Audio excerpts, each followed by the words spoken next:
오늘은 일요일이고요. 저는 지금 슈체친에 여행을 와 있습니다. 이제 나갈 준비하고 체크아웃하고 기차 타고 슈체친에서 다시 포즈난으로 넘어간 다음에 포즈난에서 저녁 기차 타고 다시 카토위체로 넘어갈 거예요. 어제 제가 클렌징 티슈로 메이크업을 지웠는데 이걸로 지웠거든요. 근데 이 브랜드 아이 리무버는 굉장히 잘 지워주는데 클렌징 티슈는 마스카라 잔여물이 좀 남더라고요. 그래서 아이 지우는 거는 이걸로 하면 안 될 것 같아요. 혹시나 이거 클렌징 티슈라고 적혀 있어서 눈화장까지 지우려고 하시는 분들은 이거는 추천하지 않아요. 이거는 피부 화장만 제거를 하시고 아이 리무버는 따로 챙기시거나 아니면 이거 아이 리무버 전용으로 티슈가 나온 게 있거든요. 그거로 구매하시는 게 좋을 것 같아요. 이거를 제가 그때 아이 리무버랑 패키지가 똑같아서 이거를 샀는데 알고 보니 이거는 다른 거였어. 제가 폴란드에서 생활한 지 이제 1000일이 됐거든요. 그래서 1000일이 된 기념으로 Q&A를 하려고 질문을 좀 받았어요. 뭐 그동안 제가 셀프로 Q&A를 많이 하기도 했고 모든 사람들이 좀 궁금해할 그런 것들은 이미 너무 많이 영상에서 다뤘기 때문에 그동안 다루지 않았던 것들에 대해서 얘기를 해보려고 합니다. 폴란드에서 사야 할 화장품 5개 추천해달라고 했는데 폴란드에서 지아야, 한국 사람들은 지아자로 많이 알고 있죠. 지아야라는 화장품 브랜드가 있는데 거기 핸드크림도 괜찮고요. 아니면 거기 립밤도 괜찮고 아니면 거기 마누카 클렌징 젤 제품이 있어요. 그것도 굉장히 순하고 자극 없이 메이크업, 마스카라까지 싹 다 닦이는 제품이 있어서 그거 추천드리고 그리고 나머지는 사실 제가 폴란드 화장품을 잘 안 쓰는 편이에요. 보통은 한국 화장품 한국에서 가져온 거를 쓰기 때문에 약간 올리브영 같은 드럭스토어가 폴란드에도 있어요. 헤베하고 로스만이라고 있는데 거기에 화장품들이 많이 판매되고 있고 뭐 한국 브랜드, 일본 브랜드 화장품도 판매되고 한국 화장품 같은 경우는 독도 토너, 벤트, 미샤, 홀리카, 코스알엑스 이런 거 많이 판매되고 있는데 가격은 조금 비싼 편이라서 내가 화장하는 거 좋아하고 나한테 맞는 화장품을 꼭 써야 된다 이런 분들은 한국에서 화장품을 좀 넉넉하게 챙겨 오시는 거를 추천합니다. 그리고 폴란드에서 화장품 뭐 클렌징 제품이나 수분크림 이런 거 써보기는 했는데 나쁘지는 않거든요. 근데 좋지도 않아요. 그래서 뭔가 한국의 그런 퀄리티를 기대하시면 실망을 하게 되니 그냥 맘 편하게 한국에서 자기가 쓰는 화장품을 쟁여오시는 거를 추천합니다. 여기도 한국 화장품들을 요즘에 온라인 구매로도 구매하실 수 있고 아니면 오프라인에서도 한국 화장품 판매하는 스토어들이 많이 생겼어요. 그래서 거기 가서 사셔도 되는데 아무래도 가격이 좀 비싸다 보니까 제값을 주고는 사기가 좀 아깝겠죠. 그래서 결론은 폴란드에도 한국 화장품이 팔지만 가격대가 비싸고 온라인 주문하면 좀 오래 걸리고 하니까 한국에서 넉넉하게 화장품을 가져오는 것을 추천드립니다. 그리고 뭐 요즘에 올리브영 글로벌 뭐 그런 것도 있긴 하던데 그거는 제가 이용해보질 않아서 말씀드리기가 어려워요. 뭐 여기도 세포라 같은 브랜드가 있고 뭐 세포라, 더글라스, 노티노 뭐 이런데 화장품 글로벌 브랜드 거 파는 데도 있으니까 너무 걱정하지 않으셔도 될 것 같아요. 그 약국 같은 데 가면 아벤느나 라로시포제, 바이오더마 이런 것도 판매를 하고 있긴 하거든요. 근데 가격이 막 엄청 저렴한 편은 아니니까 저는 그냥 한국에서 화장품은 내 피부에 맞는 거를 그냥 사오시는 거를 추천드릴게요.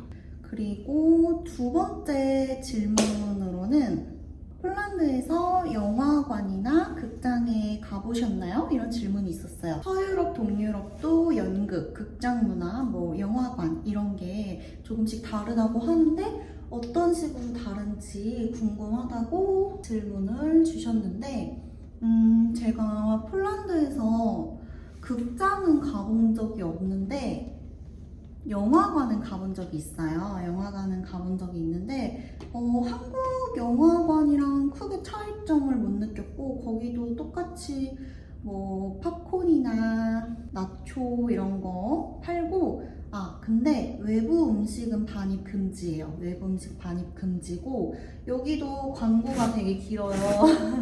영화 시작하기 전에 광고가 좀 긴 편이고 대부분의 사람들이 영화관에 가서 그 직접 표를 구매해요. 온라인 구매가 그렇게 활성화되어 있는 건 아닌 것 같아요. 온라인으로도 구매를 할 수는 있어요. 그래서 영화관에서 가서 나 어떤 영화 몇 시 거 보고 싶어 이러면은 그 스크린을 이렇게 포스기라고 하죠. 포스기를 이렇게 돌려줘가지고 좌석을 손님이 직접 원하는 자리를 선택할 수 있게 해주거든요. 그런 피아노 연주하는 콘서트 홀 같은 데를 갔었는데 여기 한국에서 제가 그런 공간을 가본 지가 오래돼서 기억이 안 나는데 여기 폴란드에서는 그런 콘서트 홀 같은 데 가면 샴페인 같은 그런 술을 파는 바가 따로 있어요.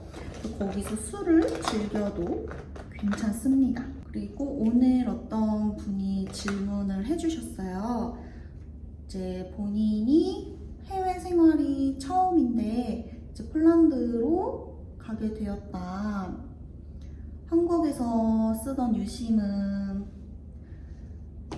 어떻게 하고 가는지 물어봐 주셨는데 한국에서 쓰던 번호를 제일 저렴한 알뜰폰 요금제로 번호 이동을 했어요. 번호 이동을 해가지고 제가 한국에서 쓰던 번호 그대로를 알뜰폰에서 저렴한 요금제로 변경을 해서 한 달에 한 1,500원 정도 기본 요금만 내면서 번호를 살려두고 있습니다. 그래서 해외에서 은근히 한국 핸드폰 번호로 본인 인증 그거를 할 때가 종종 있거든요. 그래서 저는 한국 핸드폰 번호를 살려두는 거를 추천을 하고 요즘에 알뜰폰 브랜드가 굉장히 많잖아요. 그래서 그 알뜰폰 요금제 중에서 가장 저렴한 요금제로 가입을 해서 문자 수신이 가능하게끔 데이터는 최소한만 사용하면서 그래서 뭐 한국에서 은행 어플을 사용한다거나 아니면 한국 사이트 같은 거 뭐 로그인을 할 때 본인 인증을 다시 해야 된다거나 이럴 때 한국 핸드폰으로 본인 인증을 해서 인증을 하는 경우가 많기 때문에 저도 이게 없을 줄 알았는데 은근히 있어요. 그래서 한국 핸드폰 번호를 살려두고 알뜰폰을 개통하시는 거를 추천드립니다. 그러면 한국에 가면 데이터는 어떻게 사용하나요? 이렇게 물어보실 수 있는데 알뜰폰 통신사마다 좀 다를 것 같긴 한데 제가 쓰는 통신사는 KT 알뜰이거든요. 그래서 요금제 변경은 불가능하고 한국에 가면 저는 선불 유심을 구매를 해서 사용을 합니다. 근데 알뜰폰 중에서 요금제 변경이 가능하거나 아니면 사용하고 있는 요금제에서 비용만 따로 지불을 하고 데이터를 좀 더 여유 있게 사용하는 그런 요금제도 있으니까 상황에 맞게 사용하시면 될 것 같아요. 뭐 아니면 나는 뭐 알뜰폰 요금제로 변경하는 게 싫다 이런 분들이 계실 수도 있잖아요. 그러면 장기 이용 정지 그런 게 있거든요. 그거를 하면 이제 한국 핸드폰 번호가 일시적으로 정지가 되는 상태가 되는 거예요.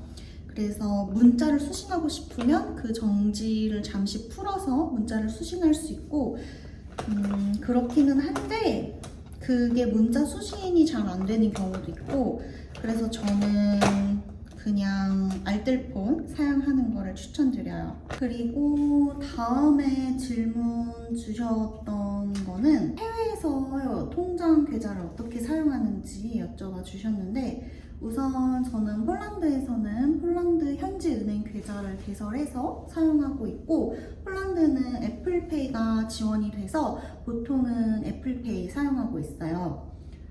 그리고 한국 계좌는 일단 유지는 하고 있고요. 그리고 트래블 월렛 같은 거를 만들어 와서 가끔 이제 폴란드 계좌 사용이 안 될 때 트래블 월렛으로 사용하고 있습니다. 그래서 트래블 월렛 말고도 다른 비슷한 카드들이 요즘에 해외에서 사용하기 좋은 게 많이 나왔더라고요. 하나카드에서는 트래블 로그인가? 뭐 그게 새로 나왔고, 그래서 상황에 맞게 본인이 원하는 카드 발급하셔가지고 사용하시면 됩니다.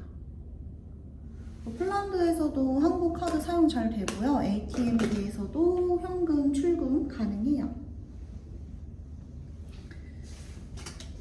그리고 이제 보통 한국에서 오시는 분들은 회사에서 집을 아마 지원을 해주실 거예요. 그때 확인을 하셔야 될 게 월세 지원만 해주는지, 보증금 지원을 해주는지, 그리고 아파트 월세 말고 미디어 요금이 있잖아요. 뭐 수도요금, 전기요금, 인터넷 비용, 주차비, 가스요금 이런 거. 그러니까 회사에서 지원을 해주는 한도가 어디까지인지, 그리고 항목이 뭐뭐 있는지, 이거는 회사마다 다 다르고 회사마다 지원해주는 폭이 다르기 때문에 정확하게 회사가 어떤 항목까지 지원을 해주는지, 그리고 그 항목의 비용 지원 한도가 얼마나 되는지도 꼭 확인해 보시면 좋을 것 같아요. 제가 듣기로는 보증금을 회사에서 지원을 해주는 회사도 있고 지원을 안 해주는 회사도 있거든요. 그래가지고 그런 것도 확인을 정확하게 하는 게 좋고, 또 급여 같은 경우도 폴란드 지워티로 풀급여를 받는 경우도 있지만 한국 계좌로 나눠서 받는 경우도 있어요. 그래서 폴란드 지워티로 받는 경우에는 환율이 고정인지 아니면 매달 그 환율이 달라지는지 그것도 한번 확인해 보셔야 될 것 같고요. 그리고 폴란드 물가가 저렴한지 그거를 꾸준히 물어보는 분들이 계세요. 뭐 한국보다 조금 비싸다고 하는데 어떤지 감이 안 온다, 뭐 이렇게 물어봐 주시는데, 폴란드에서 외식비는 솔직히 한국보다는 조금 비싼 것 같아요. 한국 같은 경우에는 뭐 5,000원 내고 김밥 같은 것도 사 먹으면 끼니 해결이 되잖아요. 근데 폴란드는 뭐 케밥 같은 거를 제외하고는 그렇게 저렴한 가격에 외식을 하는 게 조금 힘들어요. 그래서 보통 40에서 50저티 정도가 평균 가격이고, 이거를 한국 돈으로 환산하면 한 15,000원 정도? 평균적으로 그렇게 식사를 외식비로 1인당 생각을 하시면 될 것 같습니다. 그리고 또 뭐가 궁금하실까요? 그러니까 저는 사실 폴란드에 처음 왔을 때도 그렇고 살면서도 그렇고 딱히 이제 궁금한 게 없잖아요. 이제 오래 이제 살았다 보니까. 이제 처음 폴란드를 오시거나 아니면 해외 생활이 완전 처음이신 분들은 궁금한 것도 많고 조금 두려운 것도 있고 그러실 것 같아요. 제가 인스타그램이랑 이메일이랑 그리고 블로그 댓글로 궁금한 거 있으면 여쭤보라고 링크를 더보기란에 남겨둘 테니 부담 갖지 마시고 편하게 질문해 주시면 제가 아는 선에서는 다 답변을 해드리고 있으니까 그렇게 물어봐 주시면 좋을 것 같습니다. 그리고 폴란드 겨울에 춥나요? 전기장판 갖고 가야 되나요? 전기장판 너무 무거운데 전기장판을 꼭 가져가야 되는지 궁금해요. 뭐 이런 거 여쭤보신 분들도 계셨어요. 폴란드 겨울에 추워요. 폴란드는 겨울에 추워요. 한국처럼 엄청 막 한파가 불어서 추운 건 아니지만 그래도 롱패딩 입을 정도로 충분히 춥고 집에 히터가 잘 안 될 수가 있어요. 그리고 그 히터가 이제 좀 벽면에 있어서 온 공간을 훈훈하게 만들어준다거나 그러는 게 좀 부족할 수 있거든요. 그래서 집마다 조금 다르긴 한데 전기장판이 없어도 그 히터가 돌아가는 걸로 인해서 집안이 훈훈하고 따뜻해서 전기장판을 굳이 안 켜도 괜찮은 집이 있고 아니면 전기장판을 켜고 라지에이터를 켜도 너무 추운 그런 위풍이 돌고 그런 집이 있어서 사실 집마다 조금 달라요. 그래서 제가 처음에 살았던 집 같은 경우는 라지에이터를 틀어도 추워서 저는 전기장판을 항상 틀고 살았거든요. 근데 지금 이사 온 집에서는 전기장판을 틀지 않아도 히터로 그 공간이 충분히 훈훈해서 이번에 이사 온 집에서는 전기장판을 거의 안 틀고 살았어요. 그래서 이게 집집마다 달라서 뭐 짐의 여유가 좀 되시면 전기장판을 가져오시면 좋겠죠? 근데 여기서 알레그로라는 쇼핑몰에서 전기장판을 구매를 하실 수도 있고 아니면 독일 전기장판 제품을 직구를 하실 수도 있고 전기장판을 구할 방법은 있으니까 짐이 너무 많고 전기장판을 가져가는 게 좀 부담돼요 이러시는 분들은 꼭 안 가져오셔도 괜찮아요. 그래서 전기장판은 가지고 오면 좋지만 꼭 안 가져와도 여기서 구할 수 있다. 아니면 전기장판을 갖고 가고 싶은데 좀 구할 수 있을지 없을지도 좀 불안하고 그러시는 분들은 전기장판 1인용 방석 같은 크기 그런 걸로 가져오시면 부담이 조금 덜할 것 같아요. 사실 여기도 사람 사는 곳이기도 하고 웬만한 거는 다 팔아요. 그래서 너무 걱정하지 않으셔도 괜찮을 것 같아요. 그리고 석회수인데 샤워 필터 사용하시나요? 이렇게 물어보시는데 제가 처음에 폴란드를 왔을 때는 샤워 필터를 썼었어요. 근데 그 샤워 필터가 좀 쉽게 더러워지니까 금방금방 바뀌는 주기가 좀 잦아서 그 귀찮아서 잘 안 갈게 될 거거든요. 그래서 그 샤워 필터가 막 갈색이 돼도 그냥 쓰고 막 그래요. 그래서 샤워 필터는 처음에는 가지고 와서 열심히 한국 제품을 가지고 와서 열심히 사용을 했지만 지금은 샤워 필터를 사용하지 않습니다. 그리고 물은 그냥 그 플라스틱 병에 들어있는 5리터짜리 물 이런 거 그냥 사 먹어요. 처음에는 브리타 필터기를 사용을 했었는데 그 브리타 필터도 필터 자체를 갈아야 되고 그 뚜껑이 있잖아요. 브리타 뚜껑 그거를 항상 잃어버려서 브리타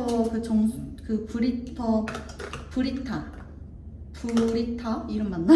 브리타 필터 관리가 저는 어렵더라고요. 그래서 브리타는 사용하지 않고 있습니다. 그래서 이제 좀 그냥 살다 보니까 좀 묻어내지는 게 있어서 요리할 때도 대부분 그냥 수돗물 쓰고요. 근데 저는 석회수라고 해서 머리가 엄청 상한다거나 피부가 엄청 망가진다거나 이런 거는 못 느꼈어요. 처음에는 석회수로 머리를 감아서 머리가 좀 상하고 파마한 게 막 타고 그래서 석회수가 나랑 안 맞나 했는데 이게 머리가 적응을 한 건지 살다 보니까 석회수로 머리 감아도 손상이 크게 없고 피부가 그렇게 상하거나 그러지 않아서 저는 그냥 샤워기 필터는 사용하지 않고 살고 있어요. 그리고 폴란드 살기 좋나요? 뭐 이런 거 이런 거 물어보시는 분들도 봤는데 폴란드 살기 좋습니다. 저는 좋아요. 저는 그래서 제가 계속 폴란드에 살고 있는 거 아닐까요? 제가 그동안 여러 나라에서 살아봤는데 폴란드가 살기가 좋습니다. 한국인이 살기에 괜찮은 나라 같아요. 왜냐하면 한국이랑 비슷한 부분이 좀 있거든요. 뭐 예를 들면 여기 알레그로라는 사이트가 있어요. 약간 쿠팡 같은 건데 배송이 뭐 빠르면 이틀 내로 옵니다. 그리고 여기 무인 택배함이 동네마다 너무너무 잘 돼 있어서 택배 같은 것도 쉽게 받고 반품하는 것도 쉽게 할 수 있고, 그리고 사람들이 대부분 좀 착해요. 좀 무뚝뚝해 보일 수 있지만 그래도 도움을 요청하면 웃으면서 다들 도와주려고 하는 분위기이고, 그리고 마트의 그런 식재료가 좀 저렴한 편이고, 그리고 한식당이나 한국 마트들도 뭐 잘 돼 있는 편이고, 브로츠아프, 바르샤바, 크라쿠프 이런 곳에.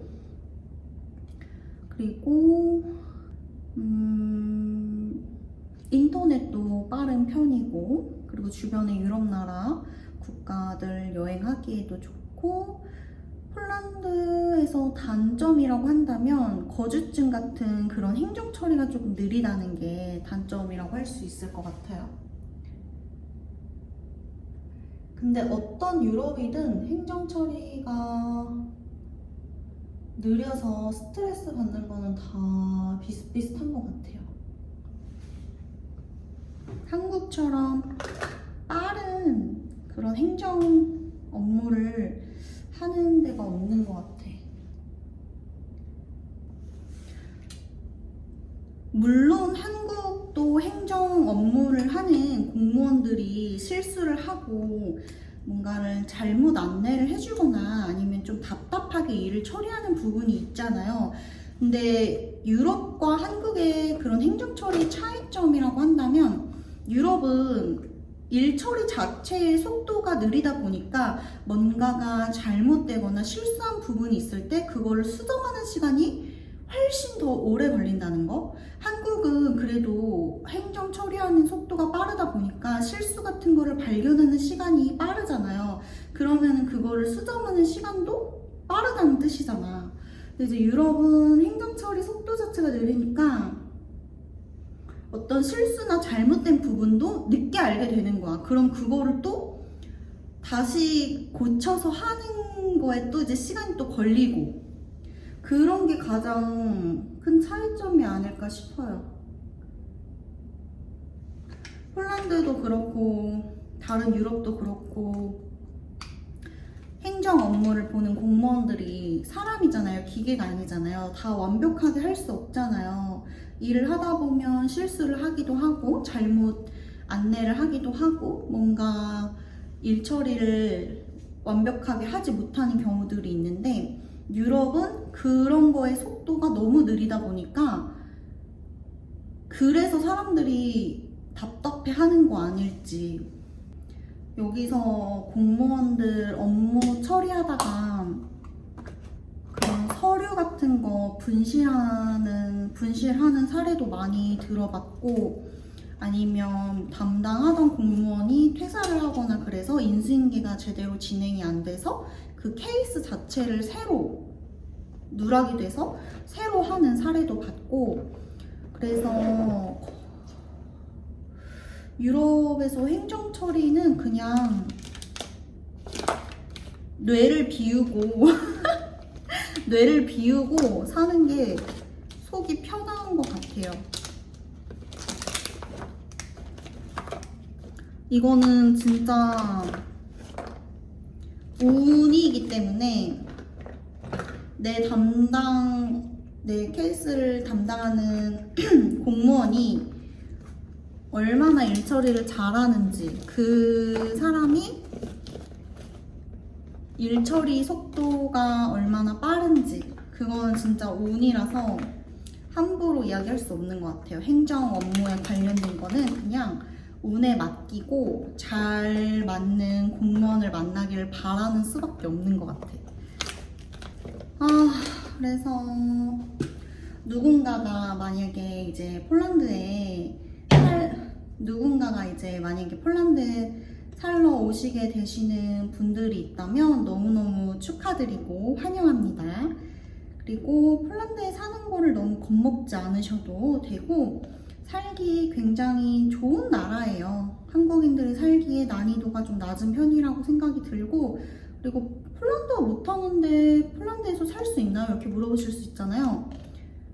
폴란드 약간 도시에서는 웬만하면 다 영어가 통하는 것 같고 요즘은 워낙에 글로벌 시대니까 근데 이제 좀 시골이나 좀 도시 규모가 좀 작은 곳에서는 영어가 잘 통하지 않을 것 같기도 해요. 근데 요즘 뭐 번역기도 너무 잘 돼 있고 챗GPT도 잘 돼 있고 해서 언어적인 건 그렇게 활용을 하면 되고 그리고 보통 다들 회사 때문에 폴란드에 오시는 거잖아요. 회사에 있는 폴란드인들의 언어적인 도움을 받으시면 됩니다. 제가 생각했을 때 다른 유럽에 비해서 뭐 은행 계좌를 개설한다는 거나 아니면 병원 가는 거나 이런 거는 폴란드가 좀 수월하다고 생각이 들거든요. 그래서 사립병원 같은 경우는 폴란드는 빠르면 내일이나 내일 모레 어플 통해서 예약을 하면 진료를 볼 수 있고 그리고 은행 계좌도 뭐 다른 나라들은 은행 계좌 개설하는 거를 예약을 잡는 것도 며칠이 걸리고 은행 계좌를 활성화하기 위한 그 암호를 받는 거랑 카드를 받는 거랑 우편으로 오는데 그거를 뭐 몇 개월 걸려서 받는다 뭐 이런 얘기도 있는 거 보니까 폴란드는 은행 계좌 만드는 거 당일에도 만들 수 있고 카드 같은 거는 뭐 일주일 정도면 수령할 수 있어서 다른 유럽에 비하면 그런 거는 좀 수월하고 괜찮고 빠른 편인 것 같아요. 그래서 오늘은 이 정도 이야기를 했고 제가 영상에서 다루지 않은 부분에 대해서 궁금하신 점이 있다면 또 물어봐 주시고요. 저는 이제 호텔 정리를 하고 체크아웃하고 기차역에 가볼게요. 안녕!